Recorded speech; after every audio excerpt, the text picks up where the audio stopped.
Welcome. Thanks for coming. And tonight I'm going to be talking about Sermorelin. So a little show of hands, how many people in here even know what Sermorelin is? I'm just kind of curious. It's brand new out. Okay, so I'll talk a little bit about when it was first developed and why nobody's ever heard of it. And then we'll get into the part that I really like, which is about how we can not only live longer, but live better and have less disease. I think Sermorelin is a real key to that. And that's going to be the basic theme of this message. So, see, it says Sermorelin, the new fountain of youth, question mark. Okay, this is one of my favorite quotes by an author from San Francisco by the name of Theodore Sturgeon. He put this in one of his books about 30 years ago. 90% of everything is crap. I think he's being overly optimistic, but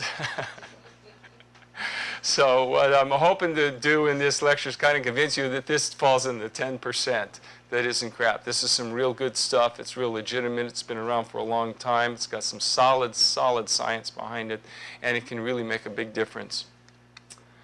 Okay, most of you know, because I know most of you, so I know that you know that anti-aging medicine is for real. It actually does work. But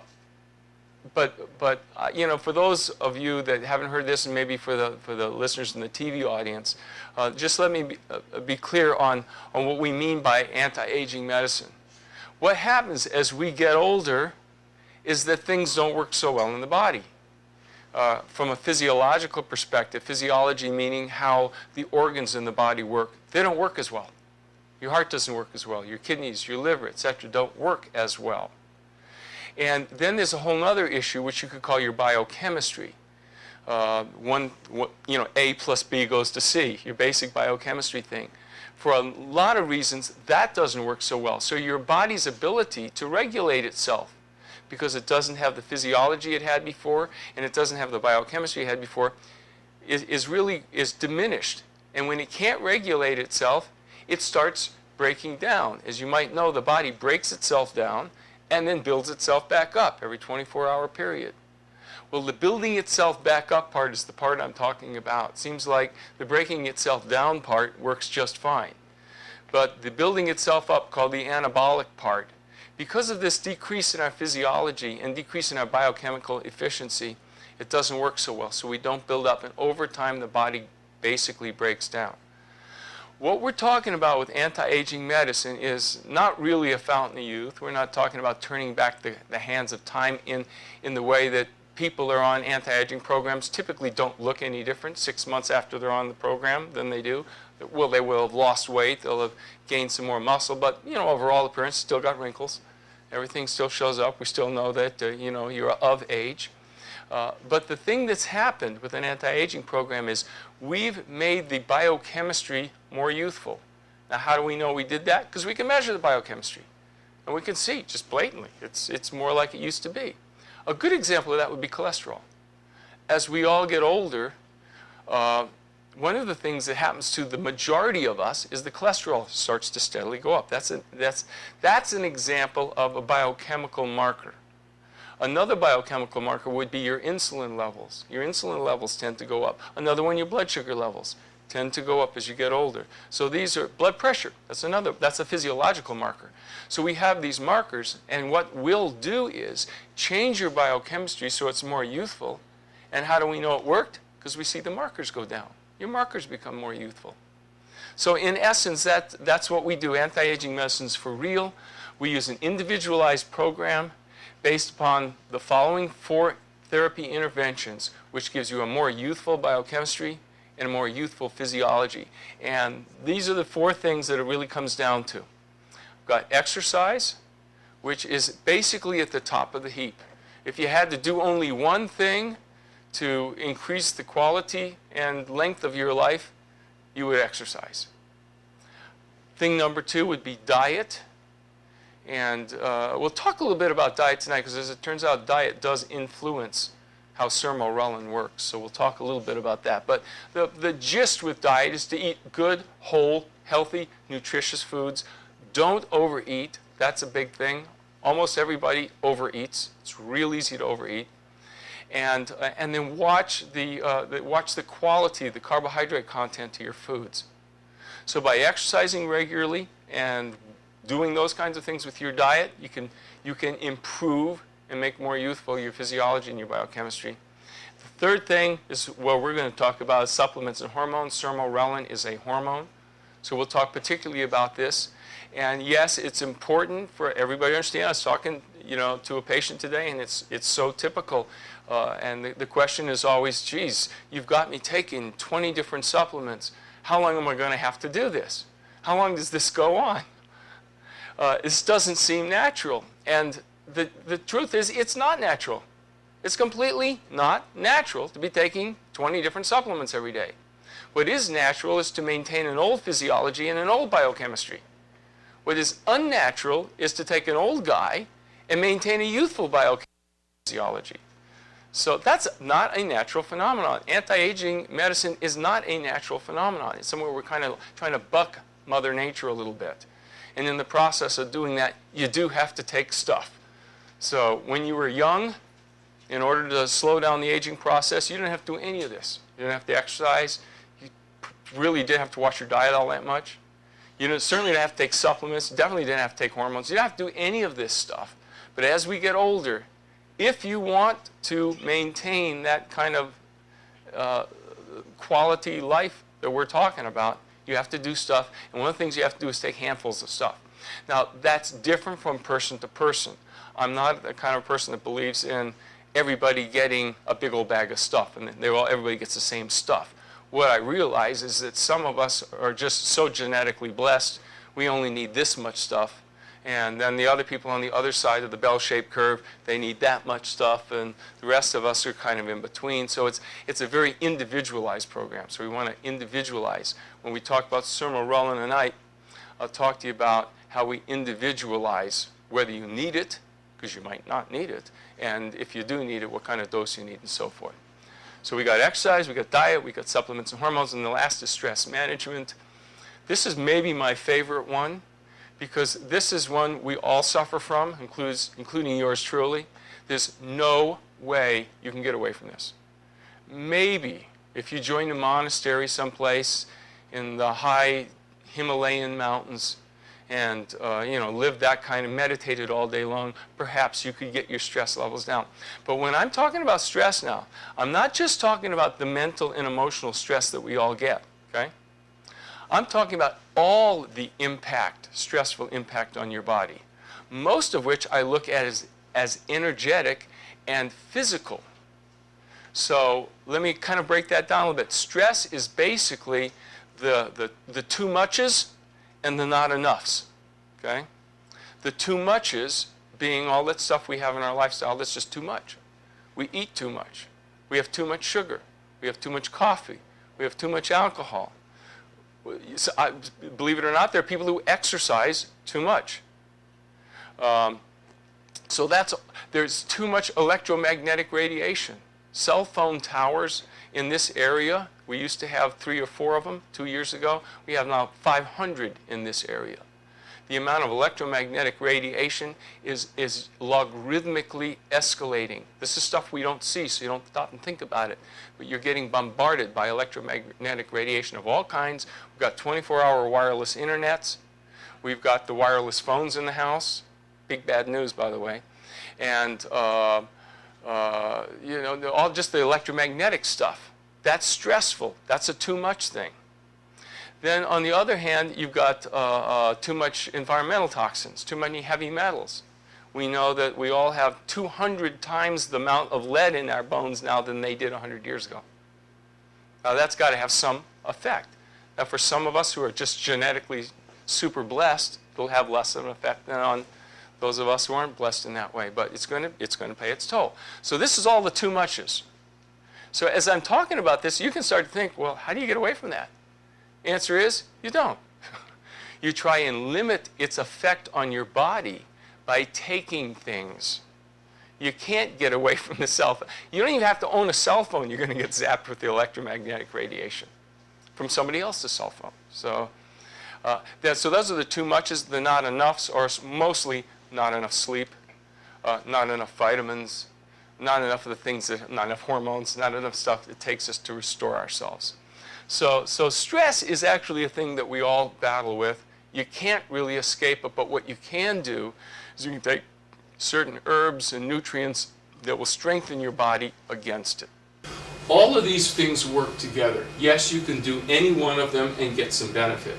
But if you really want to get the whole holistic effect of these four things, you do all four. And tonight, of course, we'll just talk about the one on Sermorelin. So let's get right into it. Okay. IGF-1 stands for insulin growth factor 1. Insulin growth factor 1. That's the name of a hormone. Now it has another name called somatomedin-C. So you can go into the lab and have that blood test done. They'll tell you what your IGF-1 level is and or your somatomedin-C level. That is in essence growth hormone. So IGF-1 and quality of life. So this is all about growth hormone. So when I say the word growth hormone, I'm interchangeably meaning IGF-1, which is a measurable thing in your bloodstream. So I can tell you right now what your IGF-1 level was. Now, healthy IGF-1 level is in the order of excess of 200 milligrams per liter. When I measured mine, I'm 61 now, when I measured mine at 10, 11 years ago, it was 48. It's pretty pathetic.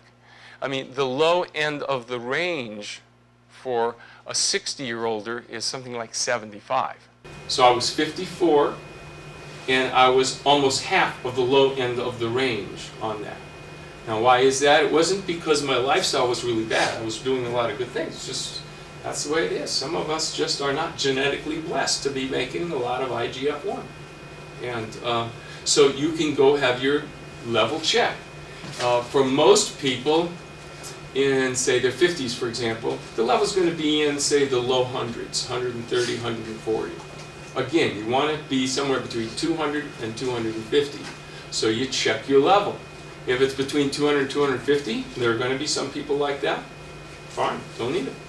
Your body's already cranking out enough. But to the degree that it's lower than that, that's kind of what we're talking about. Thierry Herzog, which is one of the medical doctors that over the last decade or so has done a lot of research, and especially clinical research. Clinical meaning he's an actual doctor with real patients, seeing real patients, seeing how it works with real people, versus some guy off with a test tube someplace in a lab never sees a human being. So you can take a clinical researcher's word knowing that he has seen patients, and it means that. So that's Thierry Herzog. He's done a number of studies. This was something that he presented at the American Academy of Anti-Aging Medicine in December of 2005. What he did was he reviewed all the published studies on IGF-1 from 1974 all the way up until 2002. Every single study was published. He had hundreds of them. And here's what he found out. When he looked at IGF treatment, so these are treatments which raise IGF-1 levels. We'll talk to you about what those look like. When he looked at those, he looked at all the studies. He found that 88% of the studies showed a beneficial effect of raising IGF-1. This was using growth hormone, injections of growth hormone to raise IGF-1. 88% of the studies showed benefit. 12% of the studies they couldn't find any improvement at all. But what's significant to notice is in terms of adverse effects, there wasn't one adverse effect reported in the entire literature between 1974 and 2002. Now, I mention this particularly because medical boards around the country and so-called experts in hormones and such have you hear them on daytime talk radio and daytime talk TV, etc., talking about the dangers of growth hormone. I will talk a little bit about side effects and some of the potential issues of growth hormone. But when it's properly administered, when you properly do what it takes to get your IGF-1 levels up, that's the kind of adverse reactions you can expect, basically zero. Okay, then he looked at, but that's not always enough. Doctors, and very discriminating scientists and clinicians, they don't care about just any old study. They want to give me a double-blind, placebo-controlled study. Well, this is what science is supposed to be all about. Okay, so he looked at just those double-blind, placebo-controlled studies. This is the best sort of clinical study that any researcher can do on the use of growth hormone to raise IGF-1 levels. There weren't that many. I think there were a total of 7 studies. You find 5 of the 7, or 71%, showed benefit from it. 2 of them showed no noticeable improvement, or 30%. And again, this is real important. In terms of adverse effect, there wasn't one adverse effect reported. And in fact, in every single clinical study that's been done, where the dosage was monitored properly, that's key. They have done studies where they gave, 70-year-old men just superhuman doses of growth hormone to see what would happen, and yes, there were adverse effects reported there. But we're talking not superhuman doses. We're talking about the dose it takes to take Frank Shallenberger at an IGF-1 of 48 and pop him up to 200, not to pop him up to 890 so he's Superman flying around town. If you do it properly, there are no adverse effects from this. So IGF-1 in your body, you might say, okay, so now we're pumping on. What's it going to do? Quality of life was better. Everything looks pretty good. Okay, what's it do? There are basically 4 areas that IGF-1 is going to have its effect in your body. Probably the most important is in the production of collagen. Collagen is that substance that cells manufacture, and there's certain cells that just crank collagen out, that holds us together. It's in essence the substance that holds us together. If you think of yourself as being cells all held together, which is what we are, and think of that a little bit as a brick wall, collagen would be the cement holding all the cells together. And we have collagen, especially in your connective tissues like your skin, your muscles, your bone, your cartilage. That's all made out of collagen. 100% of collagen is created upon the stimulation of IGF-1. So as your IGF-1 levels go down, your collagen level will go down. As your collagen levels go down, you start falling apart. You start losing that cement between your cells. Now, is this something you're going to notice overnight? You're going to like wake up the next morning and say, oh my goodness, I've lost about 5% of my collagen last night. It was bad. No. But you will notice this over a 5 or 10 year period. You see a picture of yourself and you say, is that me? I've changed. I've got wrinkles. My skin isn't quite the same. I can see it just doesn't have the same quality here. If you get a bone density test, you see my bone density's down a little bit. Things start to sag. Okay, so we get sagging in certain areas of the body. Very classical.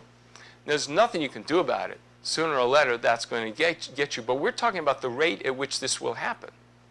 So that if somebody is maintaining, up until, say, the age of 90 or 100, is maintaining an IGF-1 level of 220, they're going to hold up a lot better than somebody like I would have been, who from the age of 53 had an IGF-1 of 43 and going down, because they wouldn't have the collagen to hold themselves together. So that's probably the most important aspect of all of IGF-1, is it builds up the collagen, cartilage, skin, bone, muscles, all that stuff that we're made out of.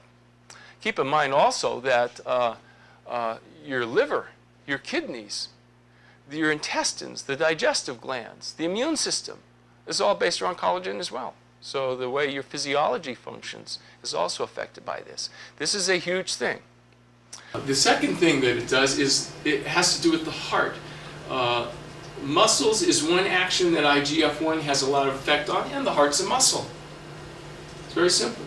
So what's one of the main things that happen to people as they get older, especially as they start hitting that 8th and 9th decade? They go into heart failure. Their heart just won't pump very well. To a large extent, that's completely reversible with IGF-1 and certainly preventable by taking IGF-1. It'll keep your heart strong, as well as it will with the rest of the muscles. So we've got just general buildup and maintenance of collagen. We've got keeping the heart strong so it doesn't go into heart failure, and it pumps out well. Think about that for a second. If your heart's not pumping well, what does the pumping action do? It gets stuff to your cells, right? You know, all that food you eat, all the vitamins and minerals that are in there. How's that stuff going to get to the cells? Heart's going to pump it there. The very oxygen that you need so much for the cells to do anything, how's the oxygen going to get there? Heart's going to pump it there. So the hormones, like Sermorelin, how are they going to get to the cell? Heart's going to pump it there.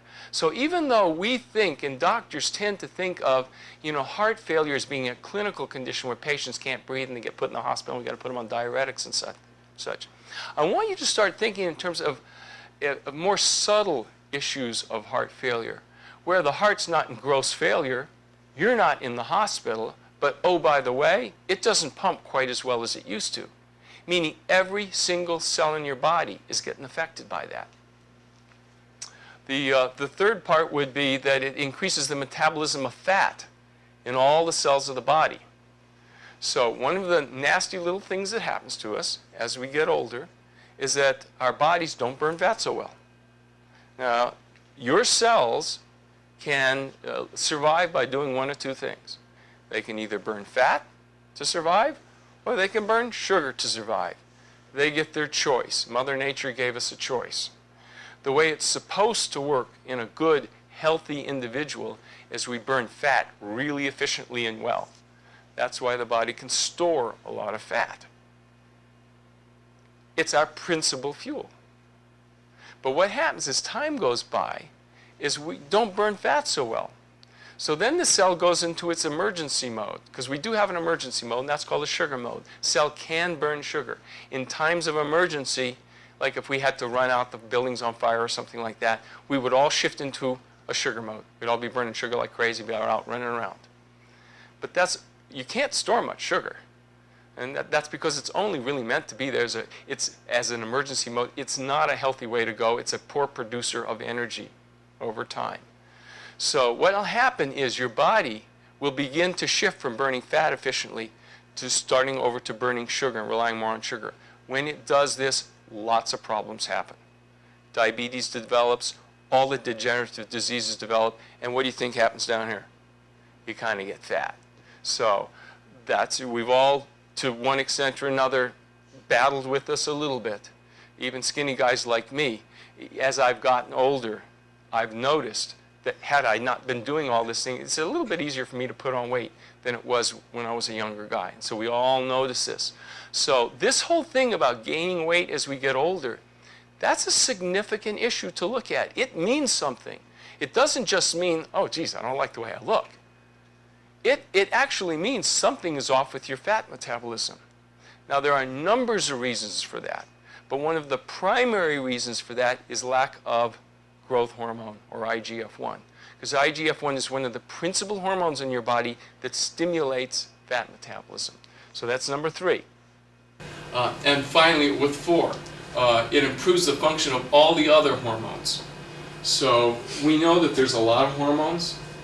There's sex hormones, there's thyroid hormones, there's growth hormone, there's immune-related hormones. There's numbers of hormones out there. They all kind of work together, although each hormone has its separate role. They all have a mutual interdependence, and to a large extent, they're all very dependent on IGF-1. So, if you're taking, say, the sex hormones, men, that would be testosterone, ladies, that would be estrogens and progesterones. If you're taking that, and your IGF-1 levels are very low, you will find that it doesn't work nearly as well for you as it would have if you get your IGF-1 levels up to standards. So those are the 4 primary effects you can expect. Now, when you don't have IGF-1, you can expect all this to get worse. As your IGF-1 levels get better, you can expect all of that to get better. Here's a quote from the 8th edition of Williams' textbook of endocrinology. Endocrinology is the study of hormones, where he says, the number of differentiated cell functions That means all the stuff that cells do. Regulated by the somatomedins, that's growth hormone, okay? That's IGF-1 is what he's talking about, is large. And the rate of expansion of this number, meaning every year they're finding out it does more stuff, okay, suggests that those peptides, growth hormone, play some yet undefined role that is essential for basically everything that goes on in that cell. Now, it's an awfully powerful statement. In terms of statements about hormones in Williams' textbook, which is considered the textbook on hormones, I don't know that I've seen him be that strong on any hormone as he is on growth hormone. So how do you know if you're starting to get IGF-1 deficient? Well, clearly the easiest way is get a level done, and you can see if you're deficient. But there are some clinical signs, and many of you will begin to have seen some of these signs. So the principle is a shift from fat to glucose metabolism. You're gaining weight, particularly weight around the middle here, and your blood sugar's creeping up. Maybe your fasting blood sugar used to be 80 when you were 30, and now you're 50 and it's 97. You don't have diabetes, but it's gone up by 15%. And then by the time you're 65, it's 102. Still not diabetes, but something's going on. And so that's one of the first signs you can see. As this happens, by the way, you'll see your cholesterol go up. So as you make that shift, cholesterols and triglycerides and all those blood fats tend to go up. Leptin, some of you might have heard about this hormone. Leptin is the hormone that makes you feel sated, so that after you eat a meal, your body makes a lot of leptin. Leptin goes up to your brain and says, oh, you're full, Frank. You shouldn't eat anymore. You don't need to eat anymore. But if your body doesn't make enough leptin, then you got a problem. You got to feel like you got to keep eating. Now, there's a lot of interesting information around leptin, but I did want to point out to you that if your leptin levels are going up, that means it's not working that well. You're getting what they call leptin resistance. And it's not working that well. Why wouldn't it be working that well? One of the reasons is it's a hormone, and it needs IGF-1 to work. So increasing leptin levels. Increased truncal and visceral fat. So this is the kind of fat where it's all in here. You don't get the fat legs, you don't get the fat arms, you don't get the fat face. It's pretty much right in here, fat chest, fat back, and right around the midsection, the beer belly kind of thing. So it's a special kind of fat. Fat gain is an indicator of IGF-1 deficiency. Of course, if there's anything at all wrong with your heart, if your heart is decompensating, and now how would you know that? Probably your doctor would tell you you had heart failure. So that would be a late sign, wouldn't it? Decreased lean body mass. You're not as strong as you used to be. You look in the mirror and say, I didn't look that way 10 years ago. Growth hormone stimulates muscle. That's why the athletes abuse it, because it stimulates strength. Okay? And degenerative joint disease. One of the things that every day we're up and we're around, we're doing, especially if you're exercising, you're damaging your joints. What's in your joints? Collagen and cartilage. What repairs collagen and cartilage? Principally, in the whole entire body, IGF-1 is the big one. So my knees aren't so good, my shoulders aren't so good, my back, the discs in my back aren't so good. Think growth hormone.